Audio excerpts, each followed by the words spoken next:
안녕하세요. 저는 올해로 41살이 되었고, 일찍이 인생의 쓴맛을 알아버린 이혼녀입니다. 제가 참 바보같이 사기꾼을 만나 이혼을 하게 되었습니다. 작년 일인데도 아직까지 시댁만 생각하면 가슴이 떨릴 만큼 무서웠던 일이네요. 결혼은 행복과 불행의 기로라고만 생각했는데 공포가 될 수도 있다는 걸 제가 마침 겪었습니다. 이제부터 저의 기상천외한 이혼 사연 좀 들어봐 주세요. 저는 인생의 반 이상을 시골에서 살아서 도심 사람들보다 아는 게 부족할지도 모르는, 그러니까 멋모르는 사람이 맞긴 한데요. 아마 다들 제가 겪은 기가 막힌 결혼 생활을 들으신다면 뭘 모르고 그랬네 라는 말은 아마 못하지 않을까 싶어요. 제가 서울 남자한테 끔뻑 속아 사기 결혼을 당했거든요. 요즘 세상이 어떤 세상인데 사기 결혼이 있겠냐 싶으시지요? 저도 그랬네요. 아니, 저는 사기쳐서 결혼할 수도 있는지도 몰랐습니다. 저희 집안은 TV에서 예능만 봤지 드라마나 영화, 사연 프로그램 같은 건 일절 안 보거든요. 그래서 무지했다고 봐야 할까요? 무지해서 바보같이 당한 거니까 제 탓을 해야 할까요? 아무리 제가 순진했다고 해도 그런 사람 상대로 사기를 쳐서는 안 되는 일 아닙니까? 더군다나 결혼은 짧게 지나갈 사건이 아닌 서로의 인생이잖아요. 제가 말입니다. 서울을 참 동경했는데 서울에 대한 환상이 컸다 보니 생겨난 불상사였나 봅니다. 말씀드렸다시피 저는 촌에서 자라왔거든요. 저는 공기 좋은 산동네 밑에서 태어나 손발에 흙 묻혀가며 커왔습니다. 동네 이웃과 전부 안면 튼 사이라서 너나 할 것 없이 집을 드나들며 가족처럼 지냈거든요. 그만큼 촌동네였다는 거죠. 학교도 학년에 한 반만 있었고 반의 학생 수도 10명 남짓한다고 하면 얼마나 작은 동네인지 감이 잡히지 않나요? 제가 살던 곳은 도심과 달리 공기도 좋고 물도 참 좋아요. 관광지가 아니다 보니까 사람 발길도 적거든요. 그래서 그런지 저는 그 흔한 감기 한 번 안 걸릴 만큼 건강했어요. 동네 사람들도 마찬가지였고요. 저는 어릴 땐 제가 이렇게 건강한 게 당연한 줄 알고 살아왔어요. 그러다 한 번은 부모님 아는 지인분이 아파서 입원했다고 하길래 차를 타고 서울에 있는 병원을 간 적이 있는데 저도 따라갔거든요. 가장 처음 느꼈던 건 굉장히 사람이 많고 차가 많다는 거였어요. 또 건물도 엄청 많았고 시끄럽더군요. 그 때문인지는 모르겠다만 공기가 안 좋은 게 확 느껴졌습니다. 그럼에도 저는 그런 대도시가 신기하여 쉴 새 없이 눈동자를 굴렸어요. 병원에 도착했을 때 병원 기운 안 좋으니까 차에서 기다리고 있으라는 엄마 말 때문에 들어가진 못하고 차 안에서 병원 주위를 구경한 적이 있었는데요. 병원 바깥에도 사람이 엄청 많더라고요. 개 중에는 제 또래 친구들도 좀 많았습니다. 도대체 얼마나 몸이 안 좋으면 벌써부터 병원에 입원을 하는 건가 싶었죠. 그때 저는 입원이라는 건 다 늙은 어른들만 하는 줄 알았거든요. 좀 신기하게 봤던 기억이 나네요. 그렇게 아빠 엄마랑 서울에서 밥까지 먹고 집으로 돌아왔습니다. 창밖을 한참이나 눈에 담느라 집에 돌아올 때는 눈이 너무 피로해서 난생 처음 눈 마사지를 했었죠. 그리고 저는 마음가짐이 변해갔어요. 서울을 처음 보고 난 후부터 한 번도 촌동네에서 자라는 것에 불만을 가져본 적이 없는데 계속 마음 한구석이 아쉽더라고요.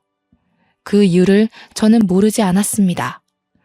당연히 대도시의 그 많은 사람들처럼 저도 그 틈에 끼어서 문화생활을 하고 바쁘게 살고 싶다는 생각을 했기 때문이라는 걸 잘 알았거든요. 피로했는데도 불구하고 또 서울이 가고 싶은 거면 말 다 했죠. 그래서 저는 어른이 되면 꼭 서울에서 살겠다고 다짐을 했습니다. 그 첫 번째 목표가 바로 서울에 있는 대학을 가는 것이었는데요. 부모님 말로는 서울 가서 적응하고 공부하려면 지금부터 공부 열심히 해야 된다길래 정말 열심히 공부했어요. 저는 원래부터 우리 반에서 꽤 공부를 잘하는 편이었기에 기고만장해 있었는데 10명 남짓인 학교에서 공부 잘해봤자 도시 애들의 수준에는 많이 못 미쳤다는 걸 수능 보고 깨달았죠. 좌절하고 말았어요.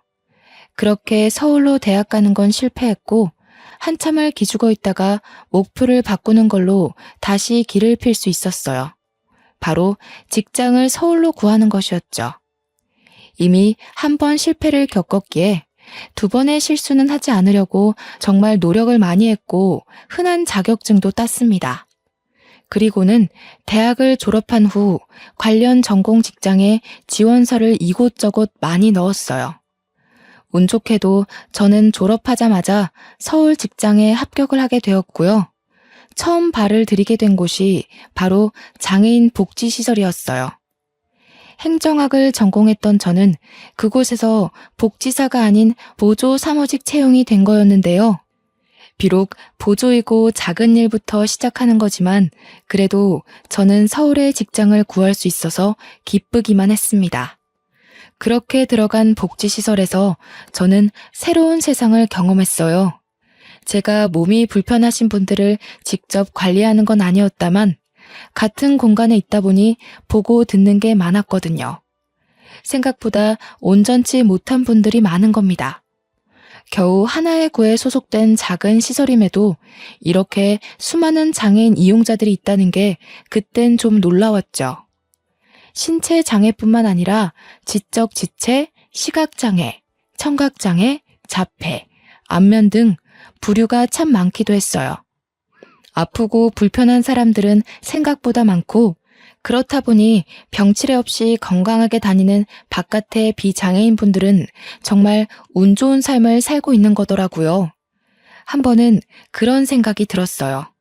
실례일 수 있겠다만 장애인 분들을 보면서 제가 여태 감기 한 번 안 걸리고 건강하게 살 수 있는 것이 문득 감사했다는 거죠. 그러면서 동시에 드는 마음은 제가 할 수 있는 선에서 최대한 도와드리고 어울리고 싶다는 생각이었어요. 차라리 복지사가 될 걸 그랬나 싶을 정도로 장애인분들에게 베풀고 싶은 제 마음은 진심이었습니다. 저는 복지사도 아닌데 복지사분들이 하는 행동거지를 혼자서 어깨 넘어 배운 뒤에 이용자들과 금방 친해졌어요. 그게 같이 일하는 동료 직원들 눈에도 보였나 봅니다. 저를 좋게 봐주셔서 모두와 빨리 친해질 수 있게 되었어요. 복지사분 중에서는 저와 같은 또래의 씩씩하고 싹싹한 남자분이 계셨는데요. 제가 바로 이분을 보고 배워서 시설 이용자들과 친해진 거였어요. 그 사람이 미래의 제 남편이 될 줄은 몰랐네요. 이때만 해도요. 그때 남편은 다른 복지사들 중에서도 유독 장애인들 관리에 참 능숙했습니다. 보면서 저도 저렇게 몸 불편한 사람들을 편견 없는 시선으로 보면서 도움을 주는 데에 적극적인 사람이 되고 싶어 남편을 더 유심히 봤는데요. 그게 좋아하는 마음으로 연결될 줄 누가 알았겠습니까? 시설이 좀 작은 규모라서 몇 없는 동료들과 더 친해지기 쉬웠는데 남편은 원래도 밝은 성격인지 신입이라 잘 모르는 저를 위해 처음부터 많이 알려주더군요. 남편과 말을 섞을 기회가 점점 늘어났습니다. 한날은 제가 촌에서 왔다니까 남편이 그 동네 공기 좋지 않냐면서 자기도 한번 놀러 갔었는데 너무 좋았다고 우리 동네 칭찬을 막 해주는 겁니다. 원래 그렇잖아요. 외국인이 한국에 관심 주고 좋아라 해주면 그 외국인에게 마음이 열리는 것처럼 저는 남편이 더없이 좋아졌죠. 저는 남편의 친절에 적극 보답하며 제 마음을 계속 표현했어요. 특히 남편이 직업에 임하는 마인드가 참 존경스러웠는데 일하는 남자가 멋있다는 게 이런 거구나 싶더라고요. 이수씨, 장기기증이라고 들어봤죠? 제가 그걸 성인이 되고 바로 신청했거든요. 나중에 죽으면 제 몸 바쳐서 이렇게 불편하신 분들 도움드리고 싶어서요. 다들 나중에 마음 바뀌네 마네 그런 소리 하면서 후회할 거라는 말도 종종 들었는데 저는 아직도 그때 한 결심에 변함이 없어요. 이미 저한테는 10년도 넘은 일이잖아요. 여전히 여기 이용자분들 보면서 장기기증에 대한 뜻을 품고 살아요. 저로 인해 많은 사람들이 새 삶을 얻을 수 있다면 얼마나 기쁠까? 그 생각이 일하는 원동력 중 하나이기도 해서요. 남편은 얼마 전에 장기기증이 적합한지 병원에서 검사까지 받고 왔다는 겁니다. 주기적으로 검사를 다닌대요. 혹시나 자신의 장기가 상해서 기증을 못하게 되면 안 되니까 검사를 받고 스스로 건강도 잘 챙기고 있다네요. 솔직히 내 인생인데 사후의 남을 위해 자신을 관리하고 있다는 건 쉽게 먹을 수 있는 마인드가 아니잖아요. 좀 과장해서 하늘에서 내려온 천사가 아닌가 싶을 만큼 남편의 무한한 아량에 감탄을 했습니다. 저는 그곳에서 처음으로 누군가를 존경한다는 마음을 느껴보았어요. 그게 남편이었다는 거지요. 그리고 그 일은 남편을 향한 감정에 설렘을 더해주는 일이 되었습니다. 그렇게 저와 남편은 점점 더 가까워졌어요. 제가 남편을 잘 따르는 것도 있었고 남편이 저를 잘 받아주는 것도 있었거든요. 제가 30살이 되고 보조에서 일반직으로 전환될 때까지도 남편과 저는 사이가 참 좋았어요. 가끔씩 퇴근하고 술 한잔 기울이는 사이가 되었을 만큼요. 저는 남편이 복지사라 상대방을 대응하는 방법이 유능해서 대화가 잘 통하고 잘 맞는 줄 알았는데 그게 아니더라고요. 근데 이수씨, 그거 아세요? 이수씨는 눈이 참 예뻐요. 좋은 동네에서 살아서 그런가 피부도 좋으시고. 제가 눈 예쁜 사람을 특히 좋아하는데 그래서 자꾸 이수씨랑 같이 있고 싶나 봐요. 제가 자꾸 술 마시자고 해서 귀찮았죠. 저도 누구한테 이 정도로 마음을 표현해보는 게 처음이라 좀 서툴러서 그래요. 아무래도 좋아하는 사람 앞에서는 다들 그럴 테니까 좀 이해해줘요.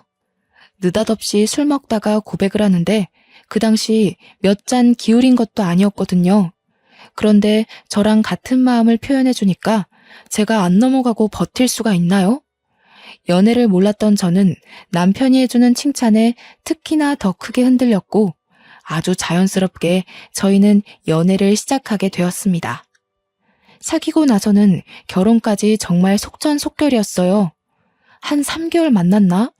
남편이 빨리 결혼해서 매일 얼굴 보며 지내고 싶다고 조르는 날이 많아지더라고요.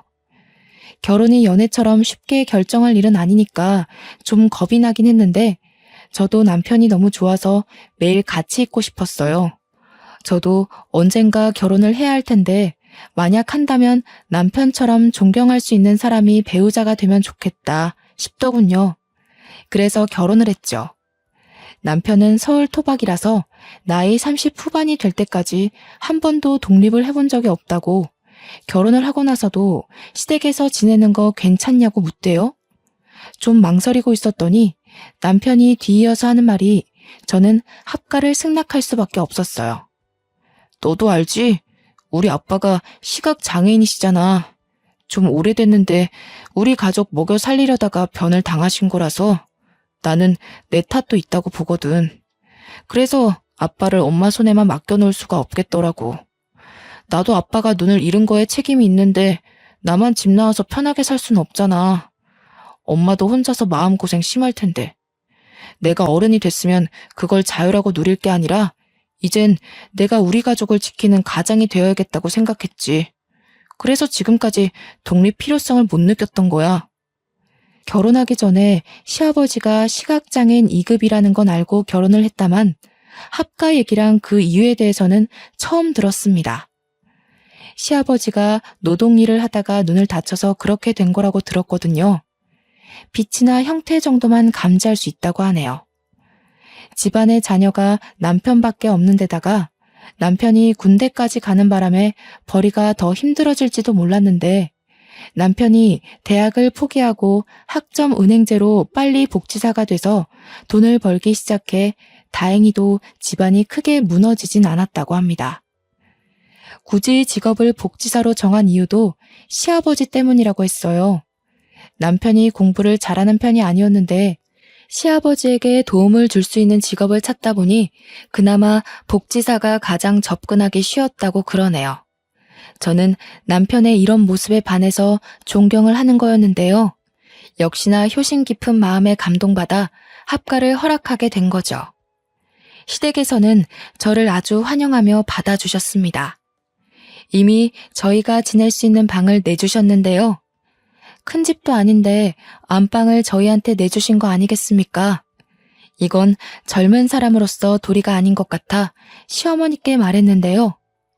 신혼인데 제대로 즐기지도 못하고 이런 코딱지만한 집에 들어와 살게 생겼는데 안방은 당연히 내줘야지. 더 못해줘서 마음 안 좋다고 했잖니. 앞으로도 우리가 너한테 해줄 수 있는 게 많이 없어. 그리고 내 아들이 이제 네 남편이 됐잖아. 그렇다 하더라도 시애비 눈이 절해서 계속 돈이 들어갈 텐데 그 돈을 너희한테 안 줘도 된다고는 우리가 말 못하거든. 염치 없지만 우리는 아들한테 계속 생활비를 받아야 하는 입장이니까 너희한테 최대한 해줄 수 있는 게 고작 이런 것뿐이야. 그러니 받아주면 안 되겠니? 시어머니가 이렇게 부탁하게 만들려고 안방을 나가겠다 말한 게 아니었거든요. 그런데 시어머니가 너무 미안해하며 사정하며 부탁을 하니 더 이상 거절하는 것도 예의가 아니라고 생각했죠. 하는 수 없이 저희 부부는 제일 넓은 안방을 사용하게 되었고 시어머니와 시아버지는 화장실 옆에 있는 작은 방을 이용하게 되었습니다. 그래서 저는 더더욱 시부모를 잘 모셨습니다. 시키지 않아도 집안일을 열심히 도맡았고 남편이 마련한 생활비에 제 돈까지 보태어 시부모님의 진심에 보답했답니다. 한날은 안방에서 잠을 자기 전이었는데요.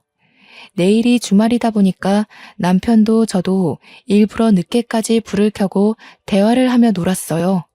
그러다 보니 자연스레 집안 얘기가 나오게 되었고 남편은 시아버지 얘기를 꺼내게 되었죠. 마음 같아선 내 각막이라도 떼내서 아빠한테 주고 싶은데 아빠가 창창한 젊은이 앞길 막을 일 있냐고 화를 얼마나 내시던지. 너무 완강하셔서 시도조차 못했어. 자기는 늙어서 더 이상 쓸모도 없고 이대로 안 보여도 상관없다고. 집이 잘 사는 것도 아닌데 누군가 일을 해야 한다면 젊은 내가 해야 하는 게 맞지 않냐고 하시는데 할 말이 없더라고. 그동안 가족들 다 많이 힘들었겠다. 특히 아버님께서 많이 무서우셨을 것 같아. 당신 군대 가기 전에 그렇게 되신 거면 그래도 몇 년은 된 건데. 그동안 다른 기증자가 한 명도 없었던 거야? 물심양면으로 찾았지. 기증하겠다는 사람은 많은데 정작 검사하면 기증할 수 있는 각막이 아닌 경우가 대다수야. 그리고 이게 적은 확률로 부정 반응이 일어날 수도 있거든. 여러모로 쉽지 않아서 자꾸 미뤄지다 보니 어느새 지금까지 온 거지. 나도 내내 마음을 못 놓고 있어. 등록한 병원에서 연락을 기다리고 있기는 한데 그마저도 예전만큼 많이 오지는 않아. 정말 큰일이다. 아버님 마음고생만큼은 아니지만 어쨌든 식구들 다 같이 힘든 거잖아. 나도 아버님 불편한 거 없게 최대한 돕고 있기는 한데 볼 때마다 마음이 너무 안 좋아. 아버님 저렇게 좋으신 분인데 하늘은 참 무심하기도 하지. 속상해, 너무. 그렇지? 너는 기증에 대해서 어떻게 생각해? 네 말대로 기증이 쉬운 일은 아니잖아. 아무리 마음이 선하더라도 기증은 감히 마음먹기 힘들 수도 있는 부분이거든. 나도 당신이랑 생각이 같아. 기증이야말로 진짜 좋은 일이라고 생각해. 그건 천사나 다름없어. 나를 내주는 거잖아. 아무리 내가 죽은 후라지만 내 몸을 떼어내주는 건 결코 쉬운 일이 아니거든. 그래서 나 자기가 처음 기증의사 밝혔을 때 엄청 존경스러웠다? 나도 기증에 대해서 생각해보게 됐는데 솔직히 당신 보고 그 마인드에 반해서 나도 기증 신청한 거야. 내가 무슨 복이 있어서 이런 분에 넘치는 와이프를 만났는지 모르겠다. 넌 정말 내가 본 수많은 사람 중에 가장 따뜻한 사람이야. 능력도 없고 벌이도 부족한 나랑 결혼해줘서 너무 고마워. 우리가 한 3개월 시댁에 살았을까? 잘 살고 있는데 갑자기 시모가 자기 마음이 하루하루 편치 않다고 분가를 하라는 겁니다. 갑자기 무슨 당황스러운 제안인가 싶었는데 시어머니가 젊은 사람 고생시키면 벌 받는다면서 지금껏 마음 써준 걸로도 충분히 며느리 노릇했으니까 그만 분가해도 된다고 했어요. 저는 거절했죠. 시어머니 혼자 시아버지를 보필해 본 적이 없을 텐데 남편도 없이 어떻게 지낼 건가 싶었어요. 그런데 합가를 고집하는 건 식구들 중 저뿐이었습니다. 남편은 생각보다 금세 수긍하며 시어머니의 말을 따르더군요. 집이 싸게 나왔다고 해서 상가 있는 아파트 알지? 거기 전세로 들어가면 될 것 같아. 너만 괜찮다면 내일 계약할까 하는데 이 집이랑 가까워서 무슨 일 생기면 10분 안에 올 수 있어. 우리 집안 걱정은 그만해도 돼. 결혼하기 전만 해도 독립 생각 없는 것처럼 저를 감동시켰던 사람이 한치의 망설임도 없이 시어머니 말에 동조를 해서 좀 당황스러웠습니다. 이미 집도 알아봤다네요? 여기서 더 이상 고집 부리면 제가 좀 이상한 입장이 될 것 같았어요. 그리고 예상외로 저희가 있어서 시부모님이 불편했는지도 몰라요. 눈치 없이 시댁에 주저앉으려는 꼴로 보일까봐 저는 분가를 하게 되었죠. 그렇게 저희는 10분 거리에 있는 전셋집으로 이사를 가게 되었습니다.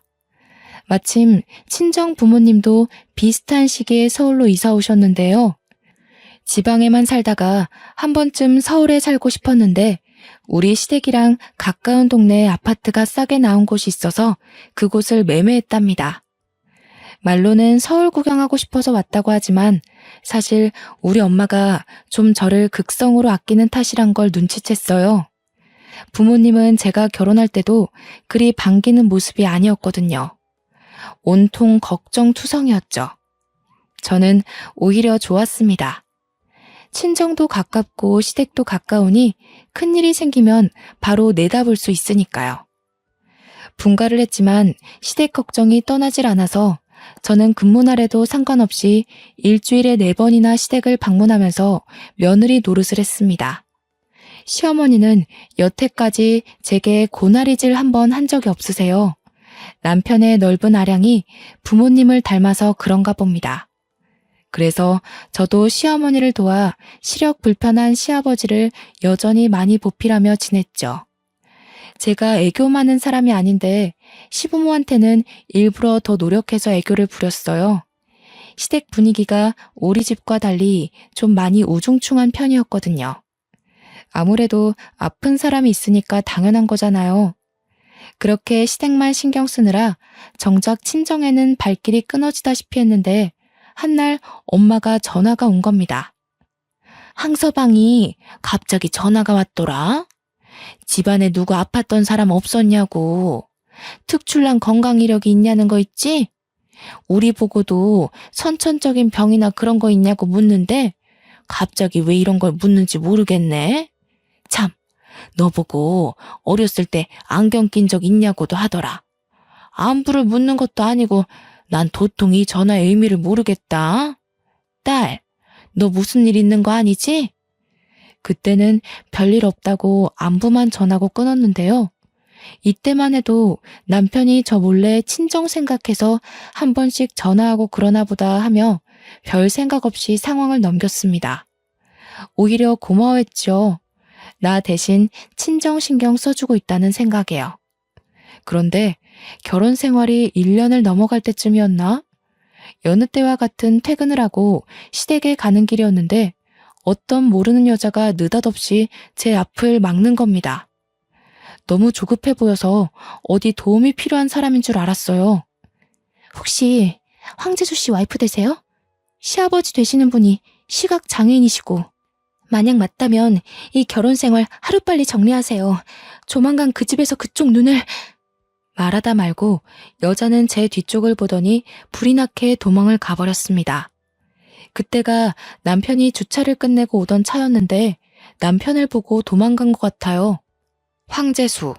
그건 제 남편 이름이 맞는데 저 여자는 뭘까 싶어서 멍 때렸어요. 또 여자가 그 다급한 와중에 여자가 제 손에 쥐어준 종이가 있었는데 마침 남편은 잠시 편의점을 들리러 자리를 벗어났습니다. 남편은 그 여자를 못 본 듯 했어요. 남편이 자리를 비우자 저는 종이를 볼 수 있었는데요. 좀 말도 안 되는 내용이 적혀 있었어요. 자기는 내 남편의 전부인이라는 말로 시작되는 메시지였고 쪽지 내용의 절반 이상은 남편이 아닌 시아버지의 이야기였습니다. 시아버지가 각막 이식을 받아야 하는데 마땅한 기증자가 없어서 그걸 며느리 될 사람으로 대신 찾고 있다고. 혹시 건강 이상의 가족력을 묻지 않더냐면서 기증 의사를 묻는 질문을 하지 않더냐고 갈수록 나한테 눈 얘기만 할 거라면서 그리고 결정적인 틈을 봐서 시아버지가 나중에 나한테 눈 한쪽만 주면 안 되겠냐고 얘기하는 날이 있을 거라고 이런 희한한 얘기의 쪽지였죠. 모르는 여자가 갑자기 주고 간 쪽지에 이런 이상한 소리가 적혀 있는데 이걸 곧이곧대로 믿는 사람이 몇이나 될까요? 저는 그 당시만 해도 시댁을 좋아했고 여전히 존경스러운 남편을 사랑했어요. 그래서 이 쪽지가 마냥 저주의 장난처럼 느껴졌죠. 그런데 말입니다. 그 어처구니 없는 쪽지 하나 때문에 제 결혼 생활이 제대로 균열이 생기기 시작했다는 겁니다. 그 후로 우선은 이 불쾌한 쪽지를 남편한테 비밀로 했다간 희한하게도 그 쪽지가 매사에 마음에 걸려 있었거든요. 그러는 와중에 한날은 시부모가 저한테 여느 때처럼 칭찬을 해주는데요. 그게 좀 이상하게 들리더라고요. 아가 너도 우리 아들처럼 효심이 참 깊구나. 사돈댁에서도 이런 착한 딸 둬서 호강 많이 했겠어. 부모님 다 건강하시고 그런 산 좋고 물 좋은 동네에서 얼마나 깨끗하게 자랐겠니. 참 좋은 데서 나고 컸다 아가. 내 말이 그 말이에요. 처음에 봤을 때 새아기 눈빛이 얼마나 깨끗하고 예쁘던지. 당신도 직접 봐야 할 텐데 참 아쉬워요. 그런데 새아가, 너는 젊어서 그런 거니? 어쩜 이렇게 눈빛이 초롱초롱하니? 네 시아버지도 눈 멀쩡할 때 눈이 참 초롱초롱했거든. 딱 너처럼 사람이 봤을 때 눈이 제일 먼저 보일 만큼 말이야. 제가 예민한 걸까요? 이때뿐만이 아니었는데요. 어느 순간부터 시부모가 나만 보면 눈 얘기를 하곤 했는데 처음엔 솔직히 그날의 쪽지 때문에 예민한 거라고 생각하며 넘겼습니다. 그러나 시간이 지날수록 쪽지 때문에 착각하는 수준이 아니게 된 겁니다. 보통 한두 번 칭찬했으면 그만할 법도 하지 않습니까? 그런데 시부모는 제가 일주일 4번 시댁을 방문할 때마다 똑같은 눈 얘기를 또 하고 또 하고 또 하고 나중에는 칭찬이란 걸 알아도 불편하기까지 하더군요. 그러던 어느 날 제가 본격적으로 쪽지를 다시 꺼내본 계기가 있었는데 또 시댁에 들려서 한 소리 들었을 때였습니다. 제가 너무 착하고 순해서 아무것도 모르는 사람처럼 보였는지 특히 시어머니가 점차 노골적으로 말을 꺼내기 시작하더군요. 아가, 너는 네 시애비가 참 불쌍하지 않니? 한쪽이라도 보이면 참 좋겠는데. 내가 어제 뉴스를 보는데 요새는 별의별 효도가 다 있나 보더라. 앞 안 보이는 부모를 위해서 한쪽 눈으로 살아가는 자녀들도 꽤 많더라고. 자기 눈 한쪽을 부모한테 떡하니 바친 거지. 아무리 부모 자식 사이지만 그게 어디 쉬운 일이니? 그래도 애들이 얼마나 착하고 바람직하면 어른을 그렇게 공경할까? 난 참 어른 공경하는 사람들이 좋더라. 그래서 내가 새아가를 좋아해. 젊은 사람 같지 않게 참 바르고 착해서. 저는 평소에도 남편 없이 시댁에 오는 날이 많았는데요. 저만 보면 눈 얘기하려고 기다렸던 사람처럼 덤벼드는 시부모 때문에 점차 시댁 오는 걸음이 망설여지더라고요. 솔직히 말하면 무서웠어요. 그래서 다시 본 거예요, 그 쪽지를. 그런데 이건 좋게 돌려서 생각하려 해도 제 상황이 정말 쪽지대로 흘러가는 것 같았죠. 하지만 이상하잖아요.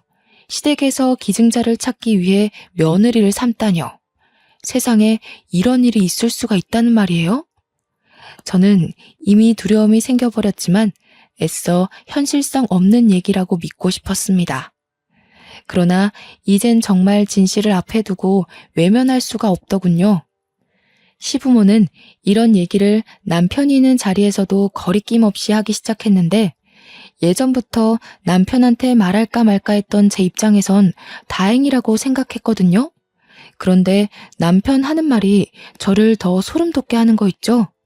이수도 나중에 기증할 생각이 있다고 하더라고. 근데 각막은 웬만해선 사후에 기증을 하지 생전엔 어려워. 지수는 나보다 더 어려서 한참 사회생활 할 때인데 아무래도 좀 그렇잖아. 아니더라니까. 내가 뉴스를 매일 보잖아. 생전에 한쪽만 기증하는 애들도 한가득이더라. 마음 씀씀이가 좋은 애들이 그러겠지. 그래도 애미는 솔직히 저런 애들 하나도 안 부럽다. 10자식 있으면 뭐해. 내 눈에는 우리 며느리가 최고로 착하고 야무진걸. 아직 이수랑 정식으로 얘기해본 것도 아니야. 아무리 기증 의사가 있다고 하더라도 그런 식으로 하면 불편해. 괜히 부담 주고 그러지 마. 그러게 내가 한쪽 준다니까 아빠는 계속 거절해선. 그런데 내가 요즘 시력이 많이 안 좋아졌어. 검사해서 기증 가능한지 다시 알아봐야 돼. 이수는 다행히 기증이 가능하더라고. 서울이랑 촌이 다른 게 여기서 차이가 나나 봐. 어디서 이렇게 예쁜 아이가 우리 집에 들어왔을까? 며느리가 눈이 건강해서 얼마나 다행인지 몰라. 그치요, 재수 아빠? 재수 아빠는 참 복도 좋아. 심성 고운 며느리 둬서. 그 당시 제가 검사를 받은 이유는 남편을 존경하기도 했고 남편처럼 저도 사후에 장기 기증 신청을 하고 싶어서가 맞아요. 검사 받기까지 온전한 제 의지였다고요. 당연히 남편의 행동들이 제 눈에 옳고 참된 일처럼 보였으니까 그랬다고요. 그런데 대체 이게 무슨 대화랍니까? 제가 착각한 거라고 예민했다고 봐야 하는 걸까요? 저는 시아버지한테 제 눈을 바치기 위해 검사를 받은 게 아닙니다. 그런데 왜 계속 분위기가 그렇게 흘러가는지 모르겠어요. 시부모는 이미 왜인지 모를 확신을 갖고 있는 모습이었는데 도통 왜 저러는지 몰랐습니다. 이렇게 분위기가 주는 압박에서 저는 지난날 받은 그 황당한 쪽지가 사실이었단 걸 명확히 느끼게 된 거죠. 모든 걸 돌이켜보니 남편이 제게 보였던 마음들, 그것마저 다르게 해석되더라고요. 남편이 나보고 눈이 예쁘다고 한 것도, 공기 좋은 데서 잘 컸다고 한 것도, 기증에 관한 의사를 물어본 것도, 친정을 들여다봐주는 것도 전부 다 그저 시아버지 각막이식 때문이었구나 하고 시댁한테는 이미 모든 정이 떨어졌고 남편한테는 배신감이 치솟기 시작했어요. 이 쪽지가 사실이라면 쪽지를 주고 간 전처의 존재도 사실이라는 건데 보니까 전처는 그날 남편을 보고 먼저 도망을 쳤었어요. 그렇다는 건 전처도 이런 상황을 겪고 무서워서 이혼을 했다는 거잖아요. 근데 그 이혼 사실이 서류에 없었다는 건 혼인신고를 안 했다는 뜻으로 이어지겠죠. 생각을 할수록 숨이 막히더군요. 그렇게 누구한테 털어놓지도 못하고 혼자서 끙끙 앓기만 하다가 또 한 번 시댁을 가게 되었습니다. 평소에도 시댁에서 같이 식사하는 자리는 많았는데요. 그런데 그날이 제가 참지 못하고 시댁을 박차고 나와서 이혼까지 생각하게 된 계기였죠. 세아가, 어디 아픈 건 아니지? 이번 주 내내 통 얼굴 빛으로 안 와서 걱정 많이 했어. 몸이 안 좋은 거야? 그 건강하던 애가 무슨 일이라니? 서울 생활에 탈이라도 나서 그러나? 당신 엄마 아빠 보러 안 왔어? 일주일가량 꼬박 들리던 사람이 갑자기 왜? 몸이 진짜 안 좋아서 그래? 병원 갈까? 안 좋으면 나한테 말을 하지 그랬어. 어디가 안 좋은데? 세아기 몸이 안 좋으면 안 되지. 저녁은 됐으니까 얼른 며느라기 데리고 병원이나 다녀오너라. 우리 집안에 들어온 귀한 식구인데 남의 자식 아프게 만들어서야 되겠나. 어여 병원 가. 우리는 괜찮으니까. 아프다고 말한 적도 없는데 제가 그저 매번 오던 발길을 끄느니 본색을 더 빨리 드러내시더라고요. 다들 안절부절 못하는 거 있죠? 아무것도 몰랐다면 저는 이런 시댁에 또 감동받고서 제 몸 불살라 시부모에게 효도를 했을 거예요. 그런데 지금은 그저 소름만 돋더군요. 숨통이 갑갑한 걸 겨우 참고 저는 괜찮다며 저녁 식사 앞에 앉았습니다. 고개 한번 안 들고 말 한마디 안 하며 꾸역꾸역 밥을 먹고 있는데요. 조용하던 집안에 시어머니가 찬물을 끼얹는 거 아니겠습니까? 새아가, 네가 나이가 이제 막 40이 됐지? 그럼 그렇게 막 젊지도 않다. 여자들은 경제생활 그리 길게 안 해도 되거든. 든든한 남편이 먹여 살려줄 텐데 벌이 걱정은 더 할 필요가 없단 말이지. 너희들도 이제 아이 가질 준비를 해야 하니까 일도 차차 정리하는 게 어떠니? 일을 정리하라고요? 멀쩡히 잘 다니고 있을 일을 갑자기 왜 정리하나요? 아직 아이가 생긴 것도 아니고 남편은 아이 생각이 없다고 해서 저도 그렇게 따르고 있었는데요. 옛날이야 그랬지. 요즘엔 얘도 지 새끼 낳고 싶은데 너 몸 걱정해서 말 못하고 있더라고. 다음 달부터 임신 준비하도록 하고 일은 그만 정리하는 게 좋겠다. 그래서 말인데 어차피 앞으로 육아하면서 집에서만 지낼 건데 혹시 네 시애비한테 각막 한쪽만 기증할 생각 없니? 그럼 우리가 정말 평생 은혜 갚을게. 손주도 너 힘들다고 하면 우리가 다 키울게. 그런 건 걱정 말어. 그래, 내가 자기 극진히 보살펴 줄게. 우리 아빠 앞만 보이면 잘 살아가실 분이셔. 우리 도움 같은 건 전혀 필요 없으실 거라 나는 온전히 당신만 신경 쓸 수 있거든. 내가 정말 공주처럼 보살필 수 있어. 옆에서 시아버지는 말없이 식사만 했고 옆에 앉은 시어머니가 제 손을 잡으며 말하는데 남편이 저를 아이처럼 어르고 달래는 겁니다.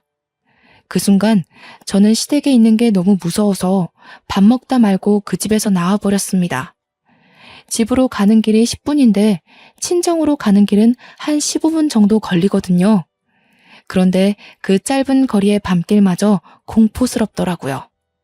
너무 무서워서 엄마한테 전화하려고 했어요. 그때 남편이 뒤늦게 쫓아와 제 앞을 막더군요. 뭐야? 무슨 일인데? 갑자기 밥 먹다 말고 어디 가냐고. 내가 몇 번을 불렀는지 알아? 집에 엄마 아빠도 놀라서 나오려는 걸 내가 잠깐만 기다리라고 했어. 갑자기 왜 이래? 이제 그만 솔직하게 말해줘. 당신 나 만나기 전에 결혼했었어? 당신 지금 기증자 필요해서 나랑 결혼한 거야? 내가 촌에 산다고 하니까 내 눈이 건강해 보여서 나한테 접근한 거야? 뭐? 뜬금없이 무슨 말이야. 하나도 이해 못하겠거든? 여기서 이러지 말고 일단 안에 들어가자. 우리 부모님 놀라서 기다리고 있어. 가서 별일 아니라고 해명해. 좀 놔. 어떤 여자가 날 찾아왔었어. 당신 이름 얘기하면서 전부인이라고 하더라. 그런데 그러면서 하는 말이 뭔 줄 알아? 내가 정말 아직도 소름이 돋아서 저는 손을 떨어가며 주머니에서 쪽지를 꺼내 남편한테 주었습니다. 그 쪽지를 혹여나 들킬까봐 내내 몸에 지니고 다녀서 바로 건넬 수 있었어요. 남편은 그걸 읽어보더니 꽤나 당황하더군요. 제발 솔직하게 말해. 나랑 결혼한 이유도 아버님 각막 이식 때문이었어? 친정에 전화해서 우리 부모님 건강 이력 물어본 것도 이식 때문에 그런 거야? 몇 년을 시댁이랑 입 맞춰서 날 속인 거야? 무슨 소리야. 어디서 이런 말 같지도 않은 메모를 들고 와서 난리야? 고작 이런 것 때문에 지금 나랑 우리 부모님을 의심하는 거야? 앞뒤 상황은 따져보고 화를 내던가 해야지. 애도 아니고 무작정 이러면 어쩌자는 거야? 내가 틀렸다고? 그 쪽지 내용대로 아까 어머님이 나한테 눈 달라고 한 거 못 봤어? 당신도 나 어르고 달랬잖아. 그거랑 이 쪽지 내용이랑 뭐가 달라? 아닌 게 있어? 똑바로 말해, 고소하기 전에. 제가 세게에 몰아붙이니 남편이 주춤하며 말을 얼버무리기 시작하더군요. 그 꼴이 제가 사기당했다는 걸 그대로 드러내주고 있는 셈이라 눈물이 났어요. 남편을 정말 존경했는데 이런 소름 끼치는 생각을 하는 사람이었다니. 몇 년을 함께한 결혼 생활과 남편을 보면서 느꼈던 무한한 존경심이 무너지는 순간이었습니다. 그때 시어머니 뒤늦게 쫓아왔더라고요. 저는 이왕 할 말을 터뜨린 거 시어머니에게도 망설이지 않고 따졌어요. 어머님, 어떻게 이러실 수가 있으세요? 제가 어머님 아버님께 얼마나 잘했는데요. 저를 고작 기증자로만 생각하고 잘해주셨던 거예요? 남편이 결혼했다는 건 왜 숨기셨어요? 저희 혼인신고 늦게 하라는 것도 다 이런 이유 때문이었어요? 전부인은 기증 안 해줘서 쫓아내신 건가요? 뭐라고?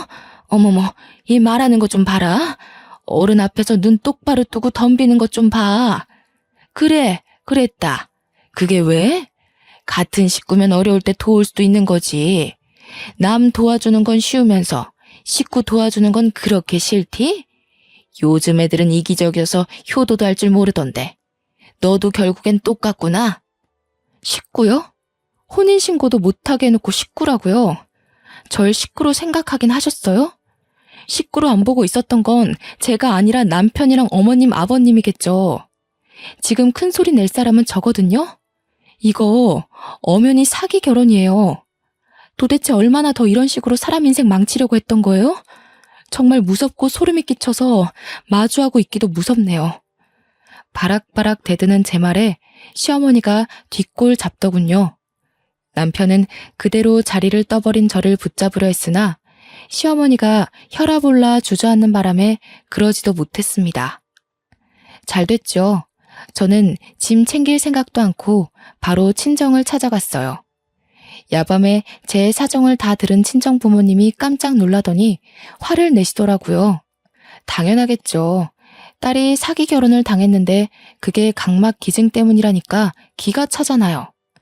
친정 부모님은 당장 시댁 가서 깽판이라도 쳐야겠다고 이대로는 절대 못 물러난다고 나갈 채비를 했습니다. 우리 엄마가 평소에도 보통 성격이 아니에요. 산전수전 다 겪고 산동네로 이사간 분이거든요. 엄마는 가기 전에 봉지에 소금을 한 솥을 담더라고요. 저는 그걸 보고 시댁집에 뿌리려나 보다 그렇게만 생각했어요. 그렇게 다 같이 시댁을 찾아갔는데요. 시모가 제 얼굴을 보더니 바로 문 열더군요. 아까는 내가 너무 놀라서 정신이 없었다. 우리 이식 얘기는 들어와서 찬찬히 해보지 않겠니? 나는 너를 정말 내 새끼처럼 아꼈는데 네가 갑자기 우리를 남처럼 밀어내는 것 같아 서운해서 그랬어. 그래, 우리가 너무 마음의 준비도 없이 이식 얘기를 했지? 지금부터 네 생각 내 생각 공유하면서 이식에 관해 회의를 해보자꾸나. 시어머니는 대놓고 이식 얘기를 하며 아예 저를 기증자로 보고 있었습니다. 그때였어요. 문 뒤에 숨어있던 엄마가 시어머니 말 끝나자마자 시어머니 얼굴에다 소금 냅다 뿌려버리는 거 아니겠어요? 솔직히 깜짝 놀랐습니다. 저는 그냥 집에다가 뿌리는 줄 알았거든요. 이런 정신 나간 여팻네가 남의 자식한테 뭐라짓거리는 거야? 뭐? 눈? 눈을 달라 했다고? 미치지 않고서야 그게 심으로써 며느리한테 할 소리야?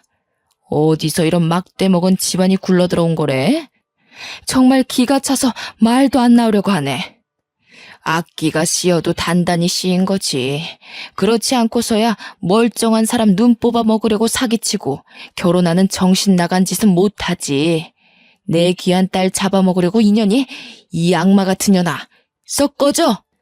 눈에 소금이 들어간 시어머니는 따갑다고 악다구니를 질렀고 그 소리에 깜짝 놀란 남편이 뛰어와서 계속 소금을 뿌리는 우리 엄마에게 손을 올렸더라고요. 엄마한테 손찌검 하려는 남편을 제가 급히 막았어요. 지금 뭐 하시는 거예요? 아무리 경우가 없어도 그렇지. 나이 먹을 만큼 먹은 사람이 왜 이래요? 장모님 그렇게 안 봤는데 저희 엄마 눈 잘못되면 이거 엄연한 범죄예요? 못 배워먹은 사람도 아니고 뭐 하시는 겁니까? 장모님도 똑같이 만들어드려요? 예? 아무래도 남편이 남자라서 여자 둘이 덤벼도 무리가 있었는데 때마침 주차하고 올라오던 아빠가 남편의 막말을 발견하고 뛰어가서 냅다 남편의 멱살을 잡더니 바닥으로 패대기 쳐버렸습니다. 이런 도른 자식을 봤나? 뭐가 어쩌고 어째? 어디서 버르장머리 없이 지 장모한테 협박질이야? 뭐가 떳떳해서 얼굴 쳐들고 사람을 노려보는 거냐? 남의 자식 눈팔 계획 틀어지니까 이판사판 없다 이거야? 되바라져도 정도껏 되바라져야지. 상놈도 아니고 어디서 주둥아리 함부로 놀려? 아버님, 제 뜻은 그게 아니라 눈이 얼마나 소중한데 남의 어머니 얼굴에다 소금을 뿌리시면 눈이 실명될 수도 있다고요. 이거 범죄인 거 아세요? 범죄? 범죄를 아는 놈이 내 딸 끌어들여서 눈 파먹을 계획을 하고 있어? 분명 우리 딸 데려갈 때 눈물 한 방울 안 흘리게 하겠다고 다짐하지 않았나? 아, 그게 아예 눈을 뽑아버리겠다는 거였어? 어? 이런 끔찍한 놈을 봤나? 너희 집 식구들은 입이 1000개라도 닥치고 있어야 할 판이야. 그 와중에 시아버지는 눈이 안 보이니까 큰 소동이 나도 현관문 쪽으로 나오지 못하더군요. 아빠는 남편에게 마지막으로 한 방 더 먹였는데요. 그렇게 각막 이식해주고 싶으면 아들이 직접 두 쪽 다 해주면 되겠네 하면서 엄마 손에 조금 남은 소금을 앗아가 남편 얼굴에 확 뿌려버린 겁니다. 남편도 자기 엄마처럼 똑같이 따갑다며 소리치다가 앞이 안 보이니까 주저앉으면서 우리 아빠 다리를 잡고 매달리는 거 아니겠습니까? 시어머니는 눈을 씻으러 간 건지 화장실로 들어가서 나와보질 않더군요. 장인어른, 잘못했습니다. 죄송해요. 아무리 급했어도 이수는 건드리면 안 되는 거였는데 정말 죄송합니다. 그렇지만 이수 좋아하는 마음은 진심이에요. 절대 사기친 거 아닙니다. 이수가 싫다고 하면 더 이상 이식 강요할 생각 없었어요. 그냥 의견만 들어보려고 했던 거라고요. 상식을 똥구멍으로 처먹었나? 강요 안 했다는 놈이 우리 딸이 쫄딱 겁먹고 울면서 친정을 찾아오게 해? 무섭다고 살려달라고 해? 너 이 자식 사람 잘못 골라도 한참 잘못 골랐어. 감히 내 자식을 건드린 죗값이야. 다시는 이수 찾아올 생각 말고 위자료나 준비해. 아빠는 마지막으로 남편을 발로 차고서 우리를 데리고 엘리베이터 타고 건물을 나왔습니다. 다행히 낡은 아파트라 복도에 CCTV가 없더라고요. 한 성격하는 우리 부모님 참 못 말리죠. 그래도 덕분에 든든했고 체증이 확 가라앉는 기분이었어요. 왜 진작 말하지 않았을까 후회까지 되더라니까요. 그리고 저는 신혼집에 짐도 다 버리고서 급하게 고향으로 내려와 버렸네요. 부모님도 서울하면 치가 떨린다면서 집을 정리했고 같이 본래 살던 집으로 돌아왔죠. 그 후 남편한테서 오는 연락을 전부 씹었어요.